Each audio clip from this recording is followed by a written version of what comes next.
Krásny deň, milí priatelia. Poďme sa spoločne pozrieť, aký bude 6. mesiac. To znamená, čo je pre nás nachystané počas júnových dní. Dnes si nebudeme pomáhať v rámci predikcie alebo v rámci predpovedí ani kartami, ani číslami, ani nejakým channelingom, ale poslúžia nám vzácne polodrahokamy, to znamená krásne minerály, poklady Matky Zeme. V tomto drevenom boxe mám pripravených 12 polodrahokamov. Existuje 12 znamení zvieratníka, to je jasné, takže ku každému znameniu zodiaku vytiahneme spontánne a intuitívne jeden polodrahokam a povieme si, aké posolstvo tento minerál ukrýva. Takže poďme na to. Najskôr barani. K baranom sa pýta tento krásny, prenádherný smaragd, aké posolstvo skrýva. Vedzte, že v júni by ste mali viac pozornosti investovať do svojho zdravia. Fyzického, psychického aj energetického. Robte všetko preto, aby sa vaše telo, ale aj vaša psychika cítili dobre a komfortne. Ja neviem, zmente životosprávu, jedzte ľahšiu vysokofrekvenčnú stravu, športujte a samozrejme myslite na pekné veci. To znamená, kľúčovým slovom alebo slovným spojením na jún sa pre vás, baranov, stáva zmena životosprávy a starostlivosť o zdravie. Poďme na ďalšie znamenie. Poďme sa pozrieť na bíkov. K bíkom sa pýta tento prekrásny kameň, určite ho poznáte a možno nie, je to tigrie oko, o čom pojednáva, aké posolstvo v sebe ukrýva.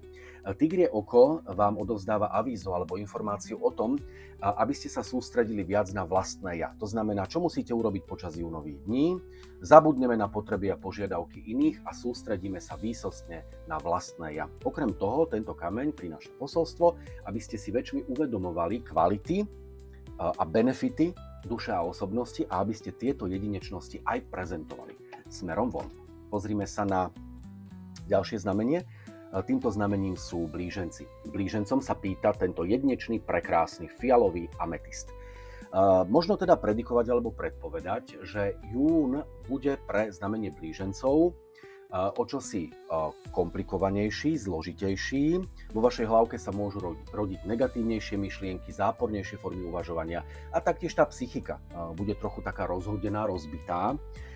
Výzva tohto kamenia spočíva v tom, aby ste veľa pracovali so svojou hlavou, aby ste si uvedomovali, že je dôležité myslieť na pekné aspekty života a nie na to záporné a negatívne. Pretože, ako to vlastne funguje v živote, v univerze a teda aj na Zemi, to, na čo myslíme, si priťahujeme do bytia ako takého.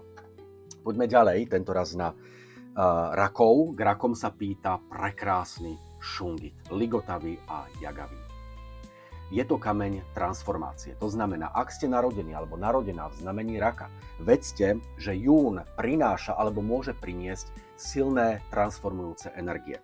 Jednak vy sám alebo sama zmente to, čo zmeniť treba, a jednak platí, že ak sa určité zmeny alebo korektúry, transformácie odohrajú spontánne vo vašom živote, nebojujte proti daným udalostiam alebo skutočnostiam, jednoducho ich akceptujte. Čiže kľúčové slovo na jún pre rakov: zmeny, transformácie, korektúry. Pozrime sa na levov. K levom sa pýta prekrásny ruženín, kameň lásky, všelásky, krásy, estetiky, umenia. To znamená, ak ste narodení alebo narodená v znamení leva pod vládou slnka, tak v júni sa bude veľa vecí točiť práve okolo lásky.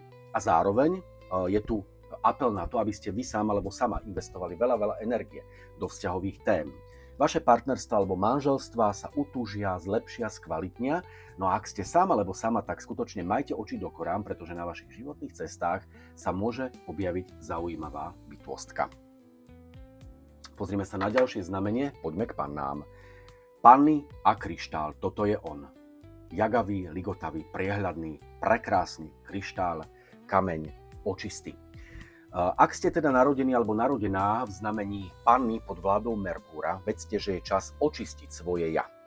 Pouvažujte o tom, čo potrebujete zo svojho ja sňať, odstrániť, čo potrebujete eliminovať, čoho sa potrebujete zbaviť, čo potrebujete spláchnuť. Málo toho zrejme nebude. Možno ste zaťažení alebo zaťažená zvnútra. Možno na vás doľahli bremená prichádzajúce z vonkajšieho sveta. To znamená, je úplne jedno, o aké nečistoty, energetické nečistoty ide, je potrebné zbaviť sa ich. Doprajte si očistný vodopád. Pozrime sa na ďalšie znamenie. Tento raz ideme na váhy. K váham sa pýta tento prekrásny kameň a je to limnokvarcit. Pochádza zo Slovenska. No a prináša indíciu alebo informáciu o tom, že je čas cibriť, zveľadiť, posilniť, povzbudiť sebalásku, sebaúctu a sebahodnotu. Ak ste teda narodení v znamení váh, v júni počas 6. mesiaca zvážte, po čom píšti, po čom prahne vaše vnútro, vaše jadro. Doprajte si všetko, po čom túžite. Vedzte, že nikto vás neurobí šťastnou bytosťou, len vy sám alebo sama. Poďme ďalej na škorpiónov. Škorpiónom sa pýta tento vzácny mahagónový obsidián. Aké posolstvo prináša, aké posolstvo ukrýva? Vaše ja bude trošičku energeticky slabšie. To znamená, môžete nachytávať alebo zachytávať záporné energie z vonkajšieho prostredia. Nastavte si silnejšiu ochranu, či už nejakými mantrami, modlitbami, afirmáciami alebo prostredníctvom sily minerálnych kameňov. Okrem toho, tento kameň, mahagónový obsidián, prináša apel na to, aby ste sa vyhýbali situáciám, ktoré vám škodia a zároveň, aby ste zo svojho života odstrihli ľudí, ktorí vás iritujú, ktorí vám škodia alebo ktorí dehonestujú vaše ja. Poďme na strelcov. K strelcom sa pýta prekrásny, anielsky skvostný angelit. O čom hovorí? Ak ste narodení alebo narodená v znamení strelca, venujte sa počas júnových dní spirituálnym, duchovným, mystickým záležitostiam, veciam medzi nebom a zemou. Načúvajte svojej intuícii, pretože ju máte extrémne silnú. Pozývajte do svojho života láskavých a dobrotivých anielov alebo archanielov a okrem toho, ak máte akékoľvek súženia alebo trápenia, nebojte sa ich odovzdať duchovnej ríši, pretože ona veľmi dobre vie, čo s tým. Kozorožci. Ku kozorožcom sa pýta sodalit. Jeho posolstvo znie takto. Veľa času investujte do osobnostného rozkvetu, ale aj do materiálnych tém. Hoci sa to môže zdať čudné, pretože zväčša počas letných mesiacov, počas letného obdobia neinvestujeme pozornosť do materiálnych, pracovných, kariérnych, finančných tém. U vás to je inak. Práve na tieto témy sa máte fokusovať, práve na tieto témy sa máte zamerať. To znamená, nejaké pracovné zmeny robíme, napredujeme na kariérnom rebríčku, posúvame sa na kariérnom rebríčku vyššie a realizujeme kroky, prostredníctvom ktorých si môžeme na osobné konto pripísať viac peňazí. Mrknime sa na predposledné znamenie zvieratníka a týmto znamením je vodnár. K vám sa pýta kúzelný, očarujúci apatit.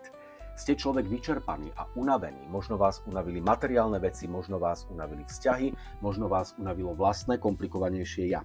Teraz vás duchovná ríša práve prostredníctvom sily, magickej moci apatitu vyzýva k tomu, aby ste viac oddychovali a relaxovali. A to ľubovoľnou formou, napríklad aj na dovolenke. No a ešte posledné znamenie 12.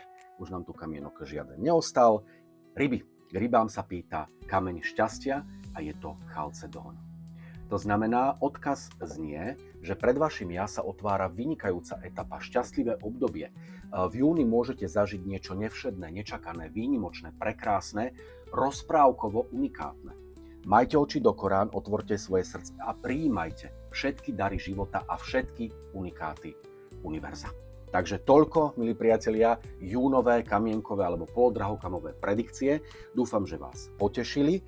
No a samozrejme, ak sa vám videá tohto typu páčia, tak neváhajte ani chvíľočku a prihláste sa práve teraz, práve v tejto chvíli k odberu mojich videí. Prajem vám nádherné letné dni.